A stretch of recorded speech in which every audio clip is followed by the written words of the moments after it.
دونوں راستے کھلے رکھتا ہے. Sorry. اور پھر آپ نے بتایا تھا نفاق کے بارے میں، اس کا مطلب ہوتا ہے خرچ کرنا، یعنی ایک رستے سے تو آپ خرچ کرتے ہیں تو آخرت کے لیے آپ اس کو ڈپازٹ کرتے ہیں. اس کے علاوہ آپ نے کفار مکہ کے بارے میں بتایا تھا، اور آپ نے منافقین کی بھی دو ٹائپس بتائی تھی، کہ ایک تو عام سادہ لوگ تھے جو کاروبار کی غرض سے دین کے بارے میں پرواہ نہیں تھے کرتے، اور دوسرے علم والے لوگ تھے جن کو علم تو تھا لیکن وہ غصے اور ہٹ درمی میں اس کے اوپر عمل کرنا نہیں تھے چاہتے. اور جو مکہ کے کفار تھے اور مدینہ کے کفار، یہ بھی دو ٹائپس آپ نے بتائی تھی. پھر آپ نے یہ بھی بتایا تھا کہ اسلام یعنی کہ دین اسلام اور سیاست یہ دونوں ایک ہی چیزیں ہیں، یہ الگ الگ نہیں ہیں. جو یہ کہتا ہے کہ یہ دونوں الگ چیزیں ہیں تو وہ اسلام سے مخلص نہیں ہیں.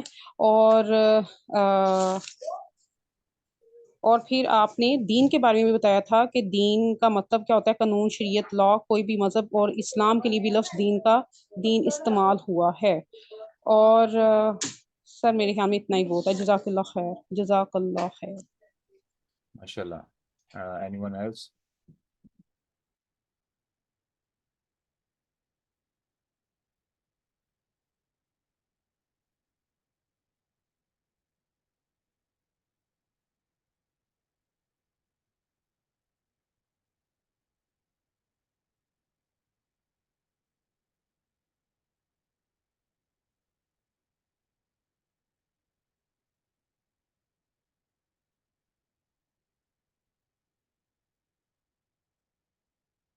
یہ کوئی اور بھی بتائے گا؟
السلام علیکم ورحمۃ اللہ وبرکاتہ. سنائیں رحمۃ اللہ. سر میں نے آپ سے کہنا تھا کہ آپ سیشن میں کوشچنز اگر اینڈ پہ لے لیں، کیونکہ وہ ایک کنسنٹریشن ڈسٹرب ہو جاتی. صحیح. بس گڈ آئیڈیا، لیکن ساتھ میں وہ ریویژن بھی ضروری ہے نا، تاکہ جو چیزیں ہم نے سیکھی ہیں ان پہ تھوڑی سی نظر ثانی بھی ہو جائے. ٹھیک ہے سر یہ تو ریکیپ ہے نا، جب آپ بات جیسے آیت بتا رہے ہیں نا تو وہ اس کو کمپلیٹ کر کے تو وہ ایک گڈ آئیڈیا. اس میں فلو میں رہتا ہے، تو ورنہ پھر کوئی ریلیونٹ کوشچن آ جائے تو وہ پھر ڈسٹرب ہو جاتا ہے تھوڑا. انشاءاللہ. اچھا، دوسرا میں اپنے نوٹس تھوڑے سے شیئر کر لیتی ہوں. منافقت کی جہاں تک بات ہے کہ وہ منافق انسان تعارف، پروٹوکول اور عزت کا جو ہے وہ محتاج ہوتا ہے، یعنی وہ اس کو غلط راستے پہ بھی لے جاتی ہے یہ چیز. اور سیاست اور مذہب جو ہے وہ ایک چیز کے دو نام ہیں، جس میں آپ کے پاس علم ہوتا ہے، محنت ہوتی ہے، پبلک ایک عزت، شہرت، پبلک سپورٹ ہوتی ہے، اس میں لوگ آپ کو سنتے ہیں. ادھر آپ اس کو غلط گائیڈ کریں یا آپ صحیح لوگوں کو، مگر لوگ آپ کو سنتے ہیں. اب مدینے میں جہاں تک جو ہے وہ ہم نے پڑھا تھا مدینے کے حوالے سے، تو اس میں سیاست نظر آتی ہے. نبی کریم صلی اللہ علیہ وسلم نے جو ہے بہت سے اقتدام جو ہے وہ کیے، معاہدے کیے. ایز اے لیڈر انہوں نے جو ہے وہ لیٹر بھی لکھا تھا، جو ہے لیٹر لکھتے تھے، یعنی کہ اور جو دوسرے قبائل وغیرہ کو، تو انہوں نے یہ اقتدام جو ہے وہ کیے تھے. اسلام جو ہے وہ ایک نظام ہے، سیاست کو ہم اسلام سے دور نہیں کر سکتے. سیاست جو ہے ایک نظام ہے، یعنی کہ اس میں تمام جو ہے قوانین جو ہے وہ نافذ جو ہیں وہ ہوتے ہیں. اور اسلام کے پاس تمام قوانین جو ملکی طور پر جو ہے وہ حل کیے جاتے ہیں. علم اور ایمان جو ہے جس شخص میں ہے وہ نظر آ جاتا ہے، یعنی کہ ایمان کی روشنی جس انسان میں ہوگی وہ اس میں امن و سکون اس میں بھی ہوگا، اس کے آس پاس لوگوں میں بھی پایا جائے گا. اس کا جو ہے وہ آس پاس کے لوگ بھی اس چیز سے یعنی کہ متاثر ہوں گے۔ اور اس میں یہ تھا کہ نبی کریم صلی اللہ علیہ وسلم کے زمانے مسجد جو تھی وہ کیا صرف عبادت کے لیے استعمال ہوتی تھی؟ نہیں، اس میں اور بھی جو ہے وہ معاملات جیسے کمیونٹی لیول پہ حل کیے جاتے تھے لوگوں کے، مگر آج کل کی مساجد میں جیسے ہم دیکھتے ہیں وہ صرف عبادت گاہ کی طور پہ ہی رہ گئی ہے۔ ماشاء اللہ۔ ہم آپ آتے ہیں جزاکم اللہ خیر کہ یہیں سے سٹارٹ کرتے ہیں کہ سیاست، امامت اور سیاست کا آپس میں جو ربط ہے اس کے بارے میں، کہ کیا امامت یا قیادت، امامت یا قیادت ایک ہی چیز ہے؟ لیا جائے گا تجھ سے کام پھر دنیا کی امامت کا، امامت سے مراد قیادت کا، دنیا کی قیادت کیسے ہو سکتی ہے؟ تو جو بات ہم کل کر رہے تھے سیاست کے بارے میں، سیاست کہاں سے شروع ہوتی ہے؟ سیاست کہاں سے شروع ہوتی ہے؟ یا قانون کا نفاذ کہاں سے شروع ہوتا ہے؟ قانون کا نفاذ کون کرے گا؟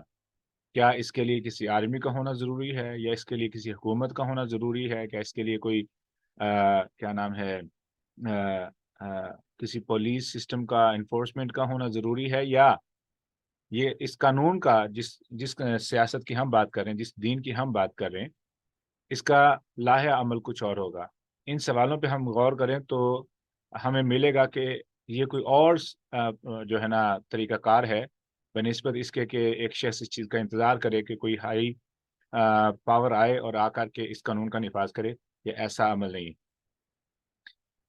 کرن آپ، اچھا اوکے، تو ہوتا کیا ہے؟ جی جی میں بولوں کچھ؟ اب سوال ہے؟ نہیں ایڈ کرنا تھا، ٹھیک ہے کنٹینیو کریں، جزاک اللہ۔ وہی ہے۔ اچھا، تو جب ہم اس چیز کو دیکھتے ہیں تو رسول اللہ صلی اللہ علیہ وسلم نے ایک حدیث ہمیں سکھائی ہے، ایک طریقہ ہمیں سکھایا ہے حدیث کے ذریعے، وہ یہ ہے کہ کلکم راعن و کلکم مسئول عن رعیتہ۔ اب کیا میں اس بات کا انتظار کروں کہ میرا ملک ایسا ہو، میری فوج ایسی ہو، میری پولیس ایسی ہو، میری حکومت ایسی ہو، میرا عدالت نظام ایسا ہو، میرا نظام ایسا ہو تو پھر جا کے جو ہے نا مسلمان کچھ کر سکتا ہے؟ کیا ایسا ہے؟ نہیں، ایسا نہیں۔ یہی ایک دھوکہ ہے جس دھوکے میں ہم پڑے ہوئے ہیں۔ عیسائی اور یہودی ایک مسیح کا انتظار کر رہے ہیں، ہم امام مہدی کا انتظار کر رہے ہیں کہ سب کچھ ٹھیک ہو جائے گا جب امام مہدی آ جائیں گے۔ تو کیا ایسا ہوگا؟ یہ ایک ایسی امید ہے جو کہ ہمیں سست تو کر سکتی ہے لیکن ہمیں فائدہ نہیں دے سکتی جب تک کہ ہم اس وقت میں پیدا نہ ہوں جس وقت میں امام مہدی آئیں گے۔ اچھا، اب کیا کرنا پڑے گا ہمیں؟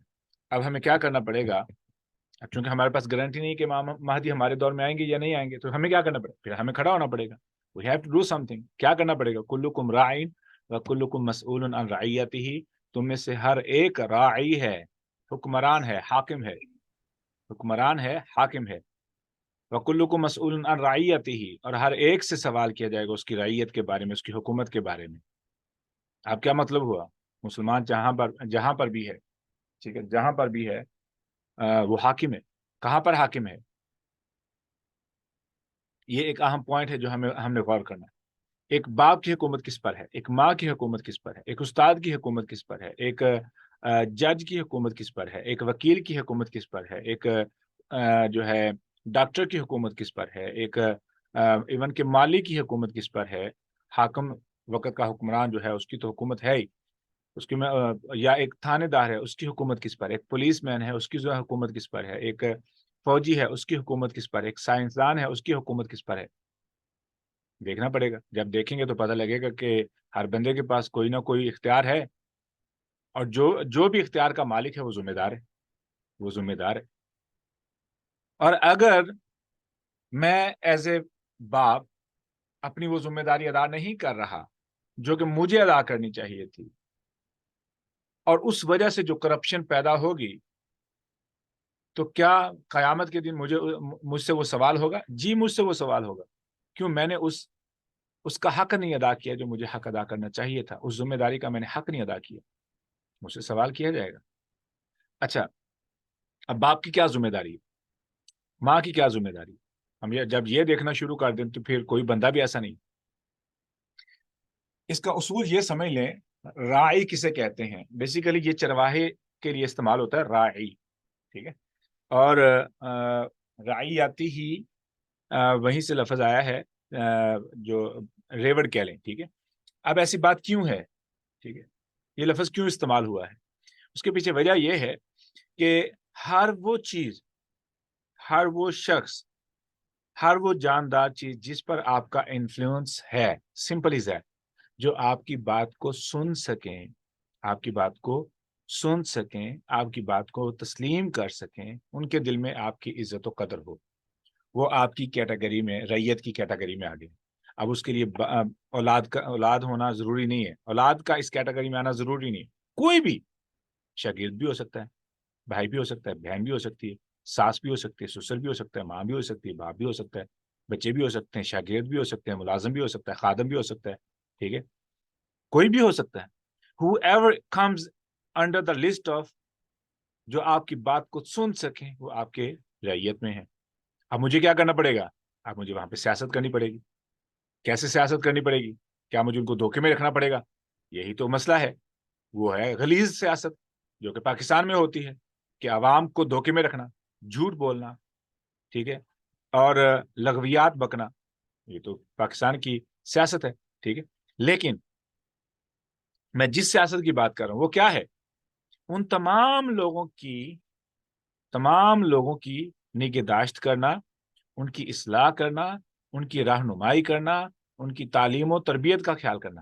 اب تعلیم و تربیت جو میں نے لفظ بولا، یہ دو لفظ ہیں. تعلیم الگ چیز ہے، تربیت الگ چیز ہے. تعلیم الگ چیز ہے، تربیت الگ چیز ہے. تعلیم میں یہ ہے کہ آپ روزانہ کوئی نئی چیز سکھائیں، ان کو روزانہ کوئی نئی چیز سیکھنے کو ملے. تربیت ہے کہ آپ عملی طور پر ان کو کر کے دکھائیں کہ ان کی تربیت میں فرق آئے.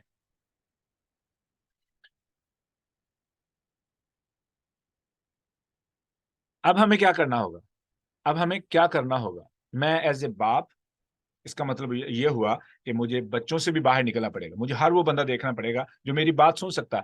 این ممکن ہے وہ میرے ساتھ بیٹھا ہوا، سفر کرتا ہوا مسافر کیوں نہ ہو. میں نے بات شروع کی، اس نے بات توجہ سے سننی شروع کر دی، وہ اب میری انفلوئنس کی کیٹیگری میں آ گیا، وہ ریت کی کیٹیگری میں آ گیا. اب میری ذمہ داری بن گئی میں ان کو کوئی نہ کوئی ایسی بات سناؤں، سمجھاؤں، سکھاؤں جو ان کو اللہ کے قریب کر دے، ان کی زندگی میں بہتری لے آئے، کوئی انقلاب پیدا کر دے. I need to do something. اب رہی بات امامت کی، مسجد تو اسمبلی ہے، اسمبلی ہال ہے، ٹھیک ہے. یہ تو ایسے کہہ لیں کہ یہ جیسے پارلیمنٹ ہے، ہمارے محلے کا پارلیمنٹ ادارہ ہے مسجد. اب کیا ہونا چاہیے؟ وہاں پہ 150، 200، 300، 400، 1000 تک لوگ مسجد میں آتے ہیں. اب اتنے لوگوں کو ایک ایسا بندہ گفتگو سنا رہا ہے جو کہ مسجد کا امام ہے، کیا اس سے اس بارے میں سوال نہیں ہوگا؟ جو میں نے کل بات کی تھی کہ مسجد میں اگر امام صاحب سے یہ سوال کیا جائے کہ امام صاحب آپ کی مسجد کے سامنے جو گندا پانی کھڑا ہے، جو گٹر ابل کے پوری جو سڑک خراب ہے، نمازیوں کے لیے دشواری و بدبو کا سامان ہے، بیماریوں کا سبب ہے، ٹھیک ہے، کیا اس کا مسجد کا اس کی بہتری کے لیے کوئی کردار نہیں ہے؟ اس میں امام صاحب کا کوئی کردار نہیں ہے؟ قیامت کے دن اس مسجد کے متولین سے کوئی سوال نہیں ہوگا؟ اگر میں مسجد کا متولی ہوں یا مسجد کا نیبر پڑوس میں رہتا ہوں، کیا مجھ سے اس بات کا سوال نہیں ہوگا؟ اور اگر اسی محلے میں، جیسے ہم نے کل بات کی تھی کہ وہاں پہ 2 گھروں میں لڑائی جھگڑا ہے، اختلاف ہے، کیا مسجد کا اس میں کوئی کردار نہیں؟ ان کی اصلاح میں، ان کی صلح میں مسجد کا کردار کیا ہے؟ سوال ہے. یہ میں سوال لکھوانا چاہتا ہوں، آپ یہ سوال لکھ لیں. اللہ اکبر. مسجد کسے کہتے ہیں؟ نمبر 1، مسجد کا مقصد، اغراض و مقاصد کیا ہے مسجد کے؟ مسجد کا معاشرے میں کردار کیا ہے؟ مسجد کا معاشرے میں کردار کیا ہے؟ اس کے بعد مسجد کیوں بنائی جاتی ہے؟ وہ تو مسجد کا مقصد یا مسجد کا کیوں بنائی جاتی ہے، یہ ایک ہی چیز آ گئی. لیکن اس کے علاوہ مسجد کی جو انتظامیہ ہے، ان کی حقیقی ذمہ داری کیا ہے؟ ایک بندہ